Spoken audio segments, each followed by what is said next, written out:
मैं हूं मंगलेश्वर।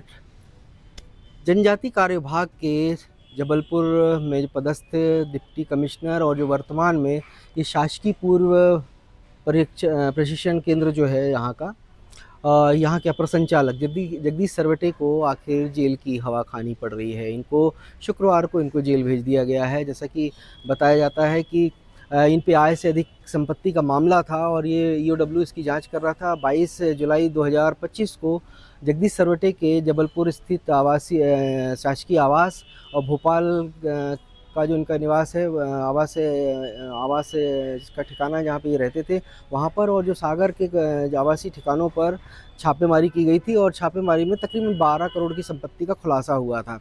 जबलपुर की बात करूँ आपको तो जबलपुर में इनके जो इनका पर्सनल मतलब पुश्तैनी मकान था आधारताल में, तो वहाँ की तलाशी की गई और जाँच किया गया। और जाँच जब की गई ईओडब्ल्यू के द्वारा तो वहाँ पर उनको एक जो राष्ट्रीय हमारा बाघ राष्ट्रीय पशु जो बाघ है, टाइगर है, उसकी खाल मिली थी। और खाल मिलने के बाद से काफ़ी मतलब मामला और संगीन हो गया था। और जब इसकी जांच पड़ताल की गई फॉरेस्ट डिपार्टमेंट वालों को बुला के, तो पता चला था कि इनकी जो माँ थी जगदीश सरवटे जी की, उन्होंने बताया था कि ये खाल जो थी शेर की, टाइगर की, और उनके ससुर ने उनको दी थी। तो बताया जाता है कि इस पे बैठ के सरवटे और उनकी माँ जो पूजा पाठ वगैरह की जाती है, उस पर खाल पे बैठ के मतलब बाघ की खाल पर बैठ के पूजा पाठ किए जाते थे। पूजा पाठ में ज़रा ज़्यादा ही मतलब सरवटे जी का मतलब विशेष रुचि थी। तो इसके बाद फॉरेस्ट डिपार्टमेंट के लोगों ने मतलब इनकी मां पर और जगदीश सरवटे पर मामला भी दर्ज किया था। इनकी मां को उस समय जेल भेजा गया था और जगदीश सरवटे जो कि इनकी जांच ईओडब्ल्यू कर रहा था, तो ईओडब्ल्यू ने इनको साथ में लेके गए थे।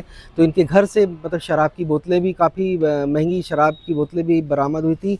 इसके तहत आबकारी में भी मामला पंजीबद्ध किया गया था, लेकिन ये शराब के मामले में बच गए थे, क्योंकि 50 लीटर से ऊपर अगर शराब किसी व्यक्ति के पास पाई जाती तो मामला दर्ज होता है।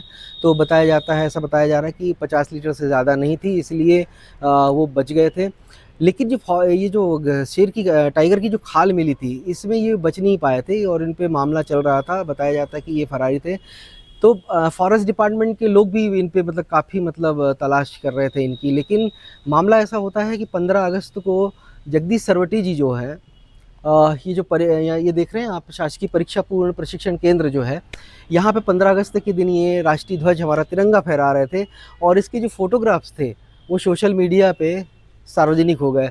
इसके आधार पे फॉरेस्ट डिपार्टमेंट के लोग लगातार इनकी तलाश में लगे हुए थे और इनके आवास से लेके इनके कई ठिकानों पर मतलब दबिश दे रहे थे, लेकिन ये मिल नहीं पा रहे थे। आखिरकार जब इनको लगा कि मतलब ये बच नहीं पाएंगे, तो इन्होंने कोर्ट की शरण ली और इनके वकील जो थे उन्होंने ज़मानत के लिए अर्जी भी लगाई, लेकिन किन्हीं कारणवश इनको कोर्ट से ज़मानत नहीं मिल पाई और आखिरकार इनको फॉरेस्ट के सामने मतलब सरेंडर करना पड़ा। और वहाँ से जब फॉरेस्ट डिपार्टमेंट के लोगों ने इनको सीधे कोर्ट में पेश किया, कोर्ट में पेश करने के बाद इनको सीधे जेल भेज दिया गया। आज हमारी जो फॉरेस्ट डिपार्टमेंट के जो अधिकारी हैं अपूर्व शर्मा, उनसे बात हुई तो अपूर्व शर्मा का कहना ऐसा था कि इनकी माँ जो हमने अपूर्व शर्मा जी से पूछा कि भाई इनकी माँ को ज़मानत मिल गई थी तो इनको भी मिल जाना चाहिए था। तो उनका कहना था कि उनकी माँ को ज़मानत उनकी मेडिकल ग्राउंड पे मिली थी, उनकी तबीयत वगैरह, स्वास्थ्य वगैरह ठीक नहीं रहता, उस आधार पर उनको ज़मानत मिल गई थी। लेकिन इनका जो जगदीश सरवटे जी का था, इनका स्वास्थ्य वगैरह ठीक था, इन्होंने भी खुद उस बात की पुष्टि की थी। इस आधार पे इनको मतलब जेल की हवा खानी पड़ी और जेल भेज दिया गया। अभी फॉरेस्ट के लोगों का कहना है कि इनको रिमांड पे लिया जाएगा और इनसे ये पूछताछ की जाएगी कि आखिर ये खाल इनके पास आई कैसे, क्योंकि ये काफ़ी पुरानी खाल है, कई सालों पुरानी खाल है। तो इतनी पुरानी मतलब टाइगर की खाल इनके पास आना, ये भी कहीं ना कहीं चिंता का विषय है। और फॉरेस्ट डिपार्टमेंट वालों का भी मतलब बड़ा ये लग रहा है कि आखिर ये इतने सालों से मतलब इनके पास ये खाल जो थी, तो इन्होंने फॉरेस्ट डिपार्टमेंट के लोगों को क्यों नहीं बताया। और अगर ये शायद बता देते तो उस पर कुछ हो जाता, क्योंकि लेकिन ये इन्होंने ये फॉरेस्ट डिपार्टमेंट के लोगों को भी इसकी सूचना नहीं दी थी और ये इस पे बैठ के मतलब जो खाल पे बैठ के बताया जाता कि पूजा पाठ करते थे। तो कहीं ना कहीं ये टाइगर की खाल मिलना इनके पास से, ये भी कहीं ना कहीं कई रहस्यों को उजागर कर सकता है अगर इसकी जांच ठीक ढंग से की जाए। एक चीज़ और बता दूं आपको कि जगदीश सरवटे जो हैं, इनका ये जो राष्ट्रीय उद्यान है, रिजर्व टाइगर जो मंडला का, वहाँ पे मोचा के पास में इनका एक रिसॉर्ट इन्होंने बनाया हुआ है। ये सब मतलब आय से अधिक संपत्ति के मामले में ये सारी चीज़ें आई हैं और ये कुल मिला के भ्रष्टाचार के तहत ही ये सारी संपत्तियाँ बनाई गई हैं। और मैं आपको बता दूं कि इसके अलावा कई प्लाट्स और कई ज़मीनें भी इन्होंने मतलब खरीदी हैं अपने और अपने परिवारों के नाम पे। और इसके अलावा पेंच जो राष्ट्रीय उद्यान है, इनमें इसमें भी इनका एक रिसॉर्ट अभी वर्तमान में बन रहा है। तो ये कुल मिला के देखा जाए, ये शासकीय अधिकारी जो रहते हैं आदिवासी बच्चों के नाम पे, जो वहाँ पे जब ये ट्रेनिंग करने ये जो क्योंकि ये डिप्टी कमिश्नर थे, तो आप मान लीजिए डिप्टी कमिश्नर थे कि 8-9 ज़िलों का प्रभार इनके पास में था।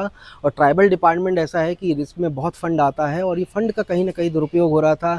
जैसे छात्रावासों में रहने वाले बच्चों का खाने पीने से लेकर उनके ड्रेस, उनके जो रहने के लिए जो कपड़े लत्ते वगैरह लगते हैं, इसमें पैसे आते हैं। स्कूल्स वगैरह है, उसमें फ़ंड आता है। तो ये कहीं ना कहीं ये वसूली और उगाही होती थी, हर महीने इनको लिया जाता मतलब उगाही होती थी। हम इसका आगे भी चल के आपको बताएंगे कि किस तरीके से मतलब ये मतलब जो विद्यालय के या छात्रावास के जो अधीक्षक थे, इनको किस तरीके से मतलब पैसे पहुंचाते थे और ये मतलब कैसे मतलब इनके पास पैसा आता था। ये कुल मिला के देखा जाए कि ये भ्रष्टाचार की वजह से ही मतलब ये सारी संपत्तियाँ जो बनाई गई थी, ऐसा जानकारी में आ रहा है।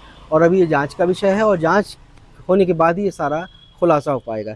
जैसे कि फॉरेस्ट डिपार्टमेंट के जो अपूर्व शर्मा है, उनका कहना है कि इनको अभी रिमांड पर भी लिया जाएगा। रिमांड पे लेने के बाद जब पूछताछ की जाएगी तो हो सकता है कि और भी खुलासे सामने आए। लेकिन सवाल ये उठता है कि इतना बड़ा अधिकारी इस तरीके का मतलब भ्रष्टाचार को अंजाम दे रहा है, तो अकेले इसमें जगदीश सरवटे जी नहीं हैं, न जाने और भी कितने अधिकारी होंगे जो इस तरीके का भ्रष्टाचार कर रहे हैं। और उनकी जांच उनकी होनी भी होगी और कई शिकायतें भी होंगी। लेकिन शिकायतें मतलब किस आधार पे होती और कैसी होती हैं, ये तो सभी को पता है कि जब सामने आ जाता है तब मतलब ये सारी जांचों में जब सामने आता तब ये खुलासा हो पाता है। नहीं तो जांचें भी ऐसी बंद फाइलों में होती रहती है। तो ये कुल मिला के जगदीश सरवटे को मतलब देखा जाए तो अब जेल की हवा खानी पड़ रही है, क्योंकि ये काफ़ी मतलब फ़रार थे। और ये बड़ा रोचक सा लगता है कि 15 अगस्त जो व्यक्ति फ़रार है, वो यहाँ 15 अगस्त के दिन राष्ट्रीय ध्वज, हमारा जो राष्ट्रीय ध्वज तिरंगा है, उसको फहरा रहा है। उसको इतना भी था कि वो पहले ही सरेंडर कर दे या फिर अपने आप को मतलब अब खैर वो उन्होंने भी मतलब एक प्रकार से देखा जाए तो कानून के दांव पेच से बचने के लिए या फिर ये सारी सज़ा से बचने के लिए मतलब वकील करने के बाद वो सोचे थे कि ज़मानत मिल जाएगी। लेकिन कुछ ना कुछ ऐसी बीच में जो त्रुटियां या कुछ हुई हैं जिसके कारण उनको ज़मानत नहीं मिल पाई और आखिरकार उनको जेल की हवा खानी पड़ रही। उनको जबलपुर का जो केंद्रीय कारागार है उसमें मतलब भेज दिया गया है। और अभी फॉरेस्ट के लोगों का ये भी कहना है कि इसमें जगदीश सरवटे इतनी आसानी से बचेंगे भी नहीं, क्योंकि ये मामला बहुत पेचीदा है और लंबे उस पर चलेगा। इनको ज़मानत भी नहीं हो पाएगी, क्योंकि ये मामला राष्ट्रीय पशु जो टाइगर है उससे रिलेटेड है, उसकी खाल से रिलेटेड है। और इसके अलावा जो BOW जांच कर रहा है, जांच में ये आवेदन आने के बाद फिर जब इनके डिपार्टमेंट ट्राइबल डिपार्टमेंट को ये सारी रिपोर्ट्स जाएगी, उसके आधार पर ट्राइबल डिपार्टमेंट इन पर क्या कार्रवाई करता है, अभी इस पर भी उसका भी इंतज़ार किया जा रहा है। क्योंकि ट्राइबल डिपार्टमेंट जब ये BOW जब उनको आवेदन दे देगा या फिर सारी रिपोर्ट्स उनके सामने रखेगा, उसके बाद ही इनको बर्खास्ती का या निलंबित करने का मतलब ऐसा आदेश जारी किया जाएगा या फिर निलंबित करने की प्रक्रिया शुरू की जाएगी। तब तक अभी बहरहाल ये है कि मामला अभी जैसे EOW पे चल रहा है, जांच का विषय है। लेकिन ये जो इधर जो फॉरेस्ट वाली जो बात बताया, राष्ट्रीय पशु जो टाइगर की खाल की बात है, इस पे इसके आधार पे मतलब सरवटे जी को, जगदीश सरवटे जो यहाँ के अपर संचालक हैं, उनको जेल भेज दिया गया है। तो ये छोटी सी पेशकश थी, आप तक पहुँचानी ज़रूरी थी। ये रिपोर्ट कैसी लगी आपको, लाइक और कमेंट करके बताइएगा। अब इसी तरह की खबरें आप तक पहुँचाते रहेंगे। तब तक के लिए आज्ञा दीजिए। नमस्कार, सेवा जोहार, जय हिंद, जय भारत।